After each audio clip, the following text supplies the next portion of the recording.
Balita namin, avid action figure collector daw itong si Mars Dennis and he likes to display his rare finds proudly. Kaya naman ang paandar niya sa Handy Mars tonight, wooden wall accent perfect for this place. Wow! So gagawin natin, meron tayong glue gun dito, ididikit lang natin. So mangyayari, ganito. Gagawin natin na forma Pwede ngayon. rin nating ipako to para mas matibay. Tama. Pero ngayon, Yes. para mapakita ko lang sa inyo kung paano gagawin. Ito, i-glue gun muna natin. So, ito, ilang kahoy lang to. Tapos, ang gagawin mo, pili ka lang ng design na gusto mo. So, ito muna gagawin natin. Glue gun lang natin yung maihi yung ilalim. Yan, okay. Parang init-init talaga. Oo, medyo Katabi mainit pa yan. kita. Kaya dapat, medyo ingat lang kasi pwedeng mapasok. Ayan. Okay. Tapos, Yan. ito kasi yung napili kong word. May napili akong word na Nabubuin. para mas madali lang din siya. At the same time, dun sa mga loob ng mga letra na yun, pwede mo rin siyang lagyan ng Gawin. mga kung ano-ano. Okay, tama. So, ayan. Ito. Para hindi lang siya ganon horizontal na shelves, di ba? Yes, para hindi, may para hindi design. boring. Oo. Para iba naman siya.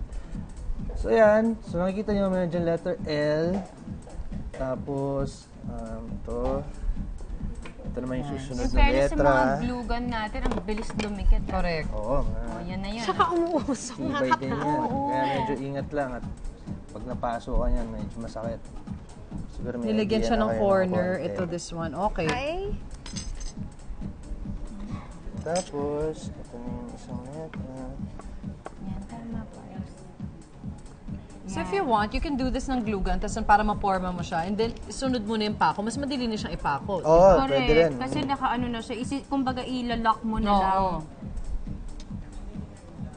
Yun. Sige, ako na lang baka makikita ko ng mainit na glue. Okay. Unti na lang to.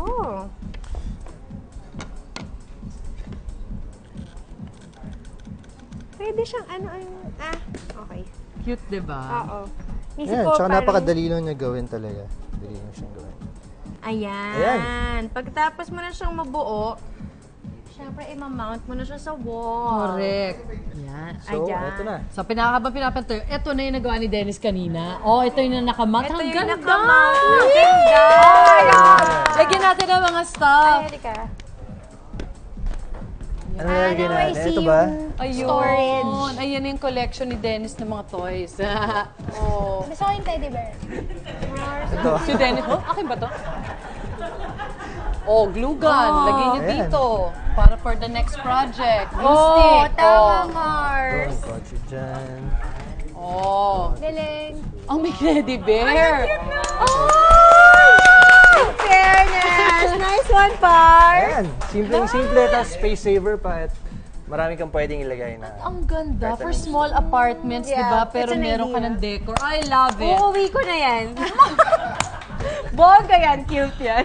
Nice one. Thank you so much, Dennis. Welcome. Good project. Anytime. Naku, up next naman, Mars Masarap na with G. At ang nasa menu natin tonight, Mars?